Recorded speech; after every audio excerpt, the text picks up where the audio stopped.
अशिक्षा के कमी कारण ही बेरोजगारी है। अंग्रेजी प्रेमी हो गया है। दिक्कत क्या है हम बताते हैं। शिक्षा जगत से जुड़े हमारे स्थानीय अभिलाष जी, बहुत बहुत स्वागत है अभिलाष जी। बहुत बहुत धन्यवाद आपका। सर्वप्रथम तो हम इस स्टूडियो और इस कार्यक्रम का हम धन्यवाद देना चाहते हैं कि जो हमको ये मौका दे रहा है कि हम कुछ चीज़ों पर, खास करके शिक्षा से जुड़ी और कुछ स्थानीय जो समस्याएं होती है, जो आजकल राजनीतिक और सामाजिक परिवेश में हमें देखने को मिल रही है, उस पर हम कुछ अपना विचार दें।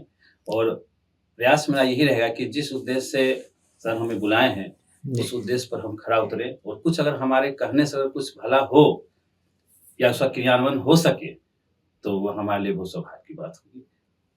जी जी। तो सबसे पहला सवाल अभिलाष जी, हम ये जानना चाहेंगे कि समाज को बेहतर बनाने में आप किस चीज को प्राथमिकता देना चाहेंगे? देखिए, जहाँ तक बात है समाज को बेहतर बनाने की, तो समाज तो पहले हमें समझना कि समाज निर्माण होता है किन चीज़ों से और फिर वो खराब कैसे हुआ जी, फिर उसके बाद बेहतर बनेगा। बिल्कुल। तो समाज जो खराब जो हुआ है, तो उसका सबसे मुख्य जो समस्या है वो है अशिक्षा। अशिक्षा कारण ही जातिवाद जो सिर्फ एक कर्म के आधार पर आया था, वो आज बहुत बड़ा विकराल समस्या बन गया है। अशिक्षा की कमी इसके कारण ही गरीबी है, अशिक्षा के कमी कारण ही बेरोजगारी है। यानी अगर देखा जाए तो अशिक्षा जो है वो सभी समस्याओं का मूल है। अगर इसको अगर हम सॉर्ट आउट कर सकें, जिसके लिए प्रयास सरकार भी कर रही है और भी वो कर रहे हैं, और इसको अगर सॉर्ट आउट कर सके तो निस्संदेह है कि धीरे धीरे समय समय समस्याएं जो हैं हाँ वो कम होती जाएंगी। और एक समय ऐसा आएगा कि हम ये तो नहीं कहेंगे कि एकदम 100% ही, लेकिन हाँ इतना जरूर है कि आपको सुधार दिखेगी और वो अगर भविष्य तक चलता रहे तो कंप्लीट सुधार हो जाएगा। यानी एक शब्द में हम कहें तो शिक्षा का सुधार ही हमारे सभी समस्याओं का एकमात्र उपाय है। अब बात उठती है शिक्षा। तो निस्संदेह शिक्षा तो हम आप सब जानते हैं कि भाई जो वर्ग के अनुसार अलग है।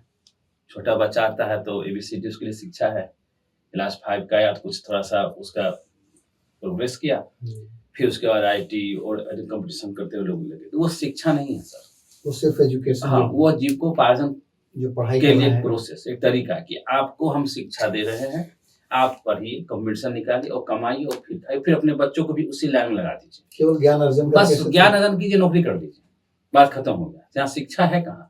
ये कंप्लीट शिक्षा नहीं, कभी है ही नहीं रहा है सर जी, कभी रहा ही नहीं। आप नौकरी करने को शिक्षा कह देंगे तो हो गया शिक्षा। ये शिक्षा नहीं है, ये है एक शिक्षा का एक रूप है। जैसे ना गांधी जी कहे थे कि व्यवसायिक शिक्षा, जी बिल्कुल, व्यवसाय नहीं हो सकता है, व्यवसाय कर लो, कुछ शिक्षा प्राप्त कर लो जिससे तुम जीवन को जी सको। दुर्भाग्य हमारा यह है सर कि हमारे देश में शुरू से ही नौकरी करना, पेट पालना, उसके लिए जो पढ़ाई होती है उसको हम लोग शिक्षा बोलते हैं। समस्या शुरू से हो रहा है। हमारे जो पेरेंट्स हैं हमको ये सिखाया। हमें शायद थोड़ा सा रोकना चाहूंगा सर आपको यहाँ पर, जैसे जानना चाहूंगा जी, तो जो शिक्षा में परिवर्तन हुआ, आमूलचूल जो परिवर्तन हुआ, तो क्या आप इसके लिए, क्या मैकाले को इसके लिए जिम्मेदार समझते हैं या क्या? लॉर्ड मैकाले की जो बात आप कर रहे हैं, जो ये आपको शिक्षा नीति का अंग्रेजी माध्यम को वो लगाया था, तो लॉर्ड मैकाले की जहां तक बात है, तो लॉर्ड मैकाले की जो बात थी सर, वो शिक्षा भारत को कुछ शिक्षित करने के उद्देश्य वो लॉर्ड मैकाले योजना नहीं आई थी। लॉर्ड बेंटिंक के समय की बात कर रहे हैं, हाँ, तो वो उसके लिए नहीं आई थी। वो चाहता था कि जो हमारे भारतीय जो कंपनियां काम कर रही है, हम उसके लिए अंग्रेज के साथ जोड़ के लाएंगे। तो भाई क्यों ना इसी में से पढ़ा लिखा वर्ग में अंग्रेजी सिखा के अपना काम निकाल लें।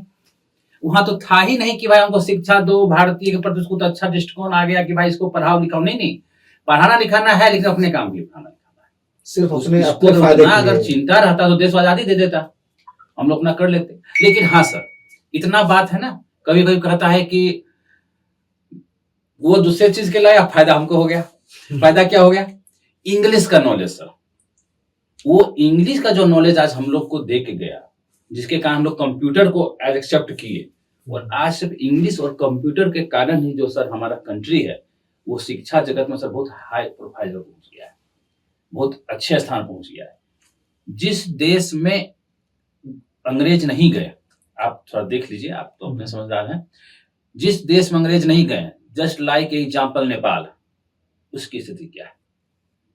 तो अब कहे लोग कि सर आप अंग्रेज तो हमारी शिक्षा जो हमारी शिक्षा पद्धति जो थी, तो क्या आप उसको अच्छा नहीं मानते थे या पुरानी जो शिक्षा पद्धति कहता है ना कि इस धरती पर वही चीज विचार या व्यक्ति रह सकता है जो समय अनुसार बदल गया। जो समय और टाइम के अनुसार अपने आप को चेंज नहीं करेगा ना, वो नहीं रह पाएगा, सस्टेन नहीं नहीं कर पाया। जैसे डायनासोर नहीं कर पाया, तो जो आदमी आज समय में इंग्लिश, कंप्यूटर या चीज नहीं जान पाएगा, वो यहाँ सेट नहीं कर सकता है। इंग्लिश के साथ प्रेम नहीं, प्रेम नहीं करेंगे तो आपको कोई अच्छा जगह बैठे नहीं देगा।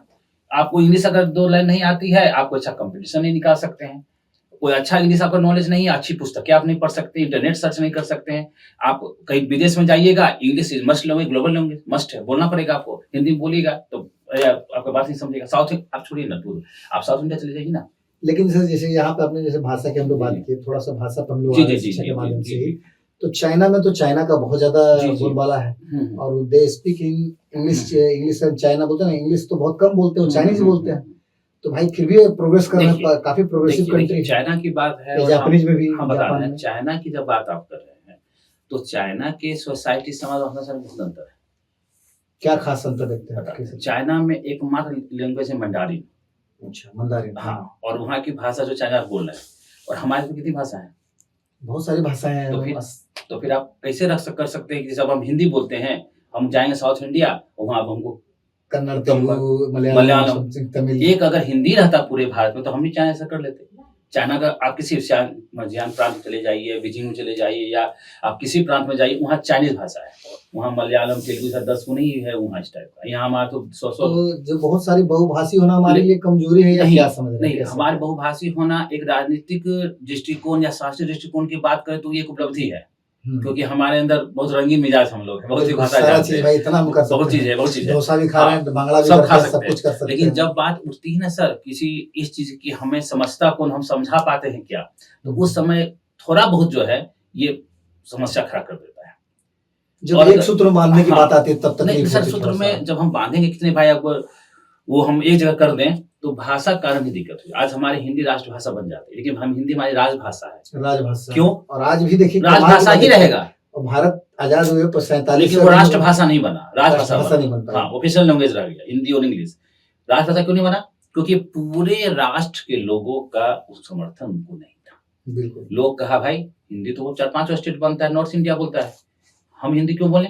आप हमारी लैंग्वेज थोप रहे हैं, तो अगर उस पर हम थोपते तो हमारा युद्ध हो जाता, देश बढ़ जाता।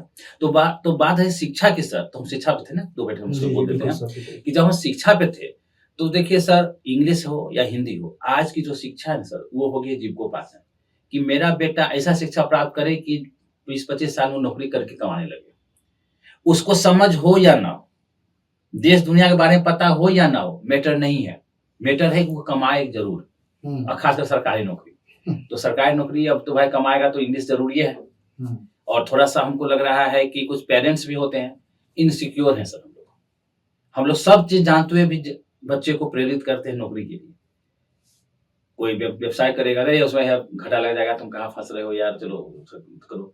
वो 20,000 का सरकारी नौकरी भी खुश है, तो उस मेंटलिटी प्रॉब्लम भी हो गया है हम लोग का। लेकिन शिक्षा को हम लोग नौकरी वाली शिक्षा कह रहे हैं ना सर, तो वो गलत बात है, वो आधा है। शिक्षा क्या है, एक लाइन में अगर हम बोलना चाहते हैं कि आप अपने वातावरण को, अपने समाज को, अपने राजनीति को, अपने व्यवस्था को अगर आप समझने लगे हैं और किसी भी प्रकार के लोभ प्रलोभन जाति में ना आकर के सही निर्णय अगर आप लेते हैं अपने देश और समाज के लिए, तब आप शिक्षित हैं। अगर आप ये नहीं कर पा रहे हैं तो आप IAS ऑफिसर भी हैं, और आपके अंदर में अगर वो निष्पक्षता नहीं है, वो समझदारी नहीं है, तो वो आप आधा शिक्षा प्राप्त किए, आधा आपने अभी तक नहीं प्राप्त किया। बिल्कुल सही बात। तो मैं जैसे आपने शिक्षा की बात की, तो अभी जैसे क्योंकि ऑटोमेटिक भाई सरकार, आपने देखा कि सरकार भी इस पे पहल कर रही है। जी। तो सरकार जो पहल कर रही है, तो क्या लगता है क्या क्या चीज में हो रहा है, और पाठ्यक्रम में क्या बदलाव आपके समझ से होना चाहिए या और बेहतर तब जाके हो सके? क्या लागू अभी स्तर में है क्या, और अभी वास्तव में होना क्या चाहिए? देखिए, आपका जो प्रश्न पूछने का चीज है वो आप शायद नई शिक्षा नीति के संदर्भ में पूछना चाहते हैं। बिल्कुल 2020 में जो आया है। हम आप भी जब ग्रेजुएशन पास किए थे सर, तो 3 इयर्स कोर्स था, 3 साल का कोर्स था कि चलो भाई परीक्षा तो निकल जाओ। तो उसमें ऐसा कुछ भी नहीं था कि एक्स्ट्रा जैसे कुछ व्यवसायीकरण हो, कुछ शॉर्ट हैंड सीख पाए या कुछ भी ऐसा। सरकार जो है तो जो 2020 जो शिक्षा नीति लागू की है उसमें जो कोर सब्जेक्ट होते हैं, जैसे आपका हो गया ना मानविकी हो गया, जैसे हिस्ट्री, ज्योग्राफी, पॉलिटिकल, इससे आपका मेजर सब्जेक्ट दे दिया, एक माइनर भी लगा दिया, चलो ठीक है जो भी लोग। लेकिन बाकी के जितने भी कोर्स हैं, जैसे इंग्लिश स्पोकन है, इंग्लिश कम्युनिकेशन है, स्वच्छ भारत अभियान है, गांधी थॉट्स है और फिलोसफी वगैरह कुछ भी है, इसको लगाने का सर उसका अर्थ है कि व्यक्ति अब जो है एक कूपमंडुकता से आगे बढ़े, उससे बाहर निकले। हाँ, बाहर निकले। अब आप सिर्फ 3 साल तक हिस्ट्री पढ़ रहे हैं, उससे आप जो प्राप्त किए तो अपने संस्कृति, अपनी सभ्यता को जान गए, लेकिन आप उसका यूज कहाँ कीजिएगा, बिल्कुल वो यूज सिखाना चाह रही है। पहले था कि बस पढ़ो, जो हाई ऑर्डर थिंकिंग स्किल जो बोलते हैं कुछ नहीं था पहले। अब आया कि आप जो पढ़े, जैसे अगर हमने पढ़ा अकबर की राजपूत नीति या हमने पढ़ा अकबर की धार्मिक नीति, तो पहले पढ़ो, हो गया काम खत्म। अब चाहता है कि हम पढ़े हैं ना, तो उस चीज को जो हम सीखे उसको हम समाज में इम्प्लीमेंट करें, उसको समाज में लागू करें कि भाई सभी धर्मों के प्रति प्रेम भाव अकबर रखा, सभी के साथ समान व्यवहार किया, तो आज अकबर से बन गया अकबर द ग्रेट, और बाकी कोई भी मुगल के नाम में अकबर ग्रेट नहीं लगा, सिर्फ अकबर साथ लगा, जबकि अनपढ़ पढ़ा लिखा नहीं था। शिक्षा बात आई ना, पढ़ा लिखा नहीं था लेकिन फिर भी ग्रेट कर लग गया। भाई ऐसा क्या कर दिए जो ग्रेट आप उसमें लगा दिए? तो भाई कुछ की नहीं किए, हम सभी को साथ लेके चले, हम कट्टरता नहीं दिखाए। जो हमारा औरंगजेब से लेकर के जहांगीर फलना जो किया, हमने कभी ऐसा नहीं किया। तो आज समाज उसी को पूछता है जो सामंजस्य सबको साथ लेके चलता है, सामंजस्य और सबके साथ लेके चलना है, मतलब सबको साथ चलना है। तो अब रहा बात शिक्षा नीति का, तो अब की शिक्षा उस चीज को चाहती है कि बच्चे सीखे और समाज में इसको जहां संभव हो उसको लगाए, लागू करें। लेकिन व्यवस्था ठीक है, कोर्स भी अच्छा बनाया है सरकार। दिक्कत कहाँ है हम बताते हैं आपको, जो हम क्योंकि हम क्लासेस ले रहे हैं, अपने छोटा सा इंस्टीट्यूट है मेरा, उसमें हम क्लासेस लेते हैं आपको सभी बच्चों का। तो उसमें हमने एक चीज देखा है, व्यवस्था आपने किया, कोर्स आपने रिवीजन करके कोर्स भी बना दिया, 6-6 महीना का आप वो ड्यूरेशन डाल दिए हैं, सेमेस्टर वाइज किए, बहुत अच्छा बात है। आप संसाधन रिसोर्सेज क्यों नहीं लाए? आप उसे टीचर क्यों नहीं लाए? You have just changed the syllabus और प्रैक्टिकली भी बहुत आप जरूरी चेंज सिलेबस किए, why don't you change your teacher? Teacher वो 55 साल की जो बूढ़ी है प्रोफेसर, जो हम लोग को पढ़ाई वो पहला कोर्स पढ़ा रही है, वो कैसे पढ़ा देगी? फिर ये सिस्टमेटिक चेंज पूरा शिक्षा नीति को कैसे देखेगी? वो गांधी थॉट्स को खुद आता है, वो गांधी थॉट कराएगी जी। गांधी थॉट इतना आसान है, खाली अहिंसा सत्याग्रह थोड़ी गांधी जी का है। गांधी थॉट मतलब हुआ कि गांधी जी ने इस व्यवस्था को जो रखा है किस आधार पर रखा, कैसे उसको लगाया। ग्रामीण व्यवस्था के बारे में बहुत बड़ी बातें चरखा है, स्वदेशी है, सुशासन है, कहाँ है सब चीज? अब बच्चा को सिखा कहाँ रहे हैं? हमारे इंस्टीट्यूट में बहुत से बच्चे, मैं पूछता सर कुछ नहीं पढ़ा होता है, बस केस लेकर पढ़ लीजिए, परीक्षा पास। तो बस आप सरकार आधा काम की है सर।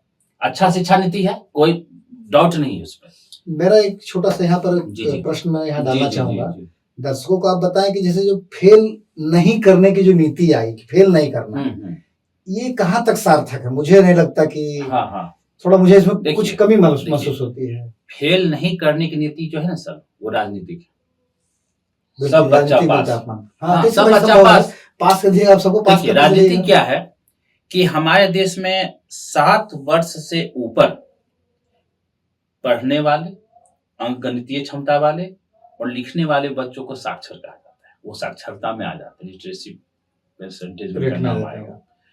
तो अब क्या कहा गया है कि भाई बच्चा को फेल नहीं करना है, नॉलेज हो या नहीं हो पास करते जाओ।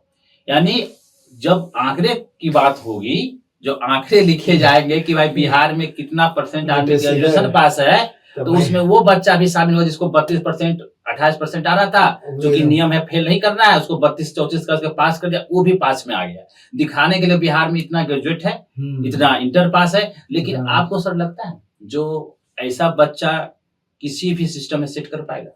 बिल्कुल नहीं कर पाएगा, कहीं से नहीं कर पाएगा। और क्या ये बच्चा किसी सरकारी नौकरी या प्राइवेट के लिए भी लायक है? सरकारी नौकरी तो समझिए कि छोड़ दीजिए, प्राइवेट भी नहीं बैठ जाए, क्योंकि उसका नॉलेज नहीं है।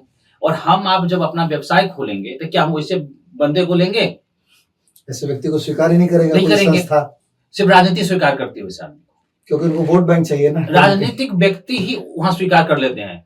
उनको वोट मिलता है ना, कहीं ना वोट कहीं मिलता है। सही बात। वो पढ़ लिख लेगा तो समझ जाएगा ना कि भाई देखो यार ऐसे ऐसे कर रहा है, वो जाति के नाम ये पे आपको नाम भड़का रहा पर है, ये वो कर, तो वो पढ़ाना तो है नहीं, उसको तो फेल भी नहीं करना है क्योंकि परसेंटेज आंकड़े दिखाना है। तो दोनों चीज ना चाहिए सर।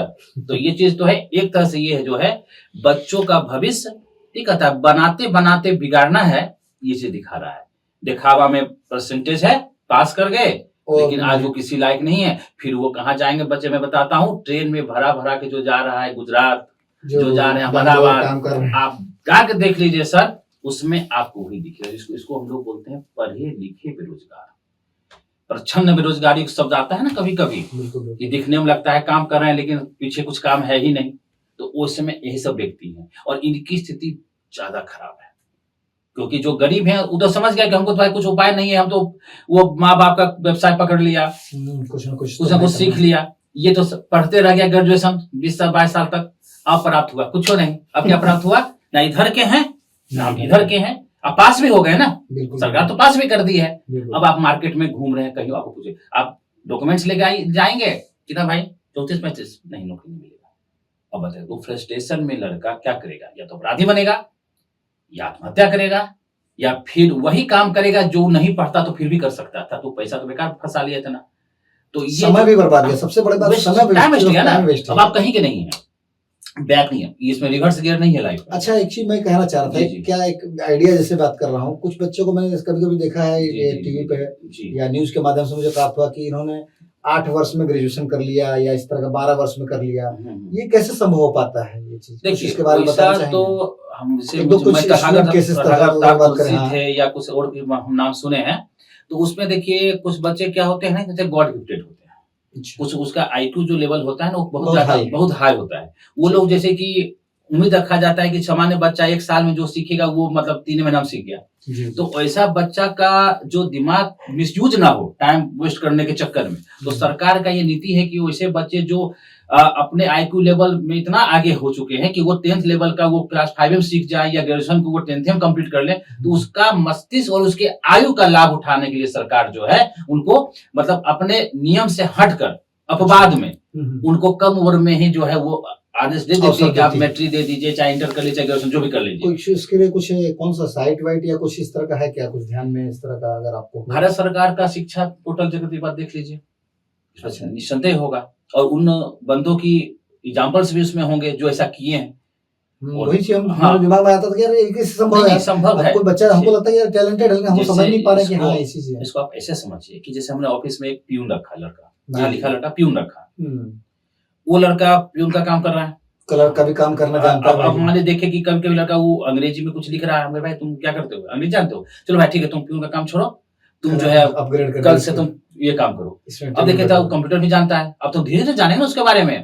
तो कल वो लड़का जो प्यून बनकर 5 साल में जो क्लर्क तक आता, वो 6 महीना क्लर्क बन गया।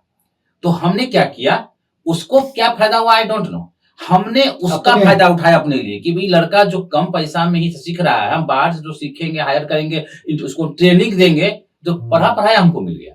तो उस टाइप के जो बंदे होते हैं जो कम उम्र में मैट्रिक इंटर कर लेते हैं, चाहे उसका हायर IQ होता है, उनका सरकार फायदा उठाना चाहती है और होना भी चाहिए ऐसा, लेकिन वैसा सर मुश्किल से 1-2% तो है। अले सर, मैं यहाँ पे एक और चीज आपको पूछना चाहूंगा कि जैसे अभी नए शिक्षक भर्ती हुए, बहुत खुशी होती है मुझे ये चीज देख के कि भाई नए शिक्षक भर्ती हुए और बहुत बेहतर शिक्षक, काफी एक बड़ा काफिला है, मैंने देखा बहुत उसमें मिला भी हूँ और बहुत इनोवेटिव आइडियाज भी उनके पास हैं, जो कि मैं उनका सम्मान करता हूँ। लेकिन मुझे यहाँ पे थोड़ा सा खटकता है एक सवाल कि एक टीचर को टीचर नहीं रहने दिया जाता है, हमेशा कुछ उटपटांग चीजों में उनको इन्वॉल्व कर दिया जाता है। भाई अब शिक्षक की जो प्राथमिक जो कार्य है उनका शिक्षा, आप वो एजुकेशन जो नॉलेज देना काम था वो उससे आप हटा के ये काम कर रहे हैं वो काम कर रहे हैं, तो कहाँ से बेचारा वो डेडिकेटली उस काम को कर पाएगा। आप टीचर को ही साइकोलॉजिकली इतना प्रेशर में करते हो बेचारा खुद ही अंडर एस्टिमेट हो जाता है। अच्छा, जैसे आप जो प्रश्न पूछने लगता है जैसे जनगणना हो गया या जी बाकी चीजों में इन्वॉल्व करना है, उसमें डाल दिया, मतलब उसके काम से इधर भी उसको काम करवा लेना। हाँ, आप सिर्फ अपना कह लिया अपना तुझे भरते हैं, ये भरना अलग चीज है भाई, आप जो करना कीजिए लेकिन उनको मत डिस्टर्ब कीजिए। यहाँ पे कोर्स कैसे कंप्लीट होगा बच्चा का, आप बच्चे बोले कोर्स भी कंप्लीट कराना है भाई, 365 दिन में छुट्टी भी गर्मी का होता है, सब चीज ठंडा मौसम सब कुछ देखना है। यहाँ पर हम दोनों पक्ष लेकर चलेंगे जी। एक पक्ष जो आप बता रहे हैं एकदम सही है, इसमें कोई भी शंका नहीं है कि आज जो बिहार है या कोई भी राज्य हो, कहीं पर भी शिक्षक को एक तरह से ना मतलब कि शिक्षक कर्मचारी ना मानते हुए नहीं होता एमटीएस बस मल्टीटास्किंग वही स्टाफ। एमटीएस कर्मचारी बना हाँ, दिया मतलब आप भाई सब काम कर सकते हैं, हाँ, पशुगणना जनगणना इधर उधर में उसको लगा दीजिए, खिचड़ी खिलाते हाँ, हुए वो सब देखते रहिए। सब काम करो तुम। अब कुछ सरकार का कह सकते हैं हम की मनमानी भी है, मजबूरी इस चीज में हम कह सकते हैं कि उसके पास हैंड नहीं है। तो वैसे तो सर बिहार हाँ, में तो जनसंख्या हैंड कम नहीं है, तो गाहे बेगाहे कभी कभी, अब हमेशा तो रेगुलरली ये काम नहीं होता होगा, लेकिन कहीं भी गाहे बेगाहे जब हमारे साल 2 साल हर कभी समय ये कुछ करना नया कभी नया वो कुछ तो आ करना, जाता है। तो उस समय इनका उपयोग जो है वो दिक्कत है हैंड के लिए, मतलब मानव बल के रूप में कर लिया जाता है। लेकिन बात उठती है कि अगर मानव बल के रूप में अगर हम ये काम उनसे निकाले हैं, तो जो घटा तो सिर्फ बच्चों का पढ़ाई हो रही है, बिल्कुल बाकी किसी को घटा है नहीं। आपका काम हो गया, उनका काम हो गया, उनको पैसा भी मिल गया हाँ। एक्स्ट्रा, आपका भी काम। घटा किसको हुआ? बच्चों को हुआ। यहाँ सोचने वाली बात है, अगर बच्चे सब कि बच्चे देश का भविष्य है। अच्छा, उनके ऊपर ये असर कितना घातक है जरा देखिए यहाँ पर। हमारा नेता थोड़े समझ रहा है बच्चे देश का भविष्य, वो तो सोच रहा है हम देश का भविष्य। वो जिस दिन हम समझ जाते हैं, हमारे राजनेता, हमारे जो भी माननीय विधायक मंत्री जो भी हो, रेस्पॉन्सिबल जो भी अधिकारी हो, वो समझ वो भविष्य है देश का, और उनके बच्चे भविष्य देश के, बाकी कोई कुछ बाकी का भविष्य है। बाकी सब तो एक भी, मैं सर आपसे पूछता हूं, एक भी आईएएस आईपीएस एक फर्स्ट स्किल ग्रेड का अधिकारी जो है, या उसका एक भी बच्चा क्या गवर्नमेंट स्कूल में पढ़ता है? और पढ़ता नहीं तो क्यों नहीं पढ़ता है?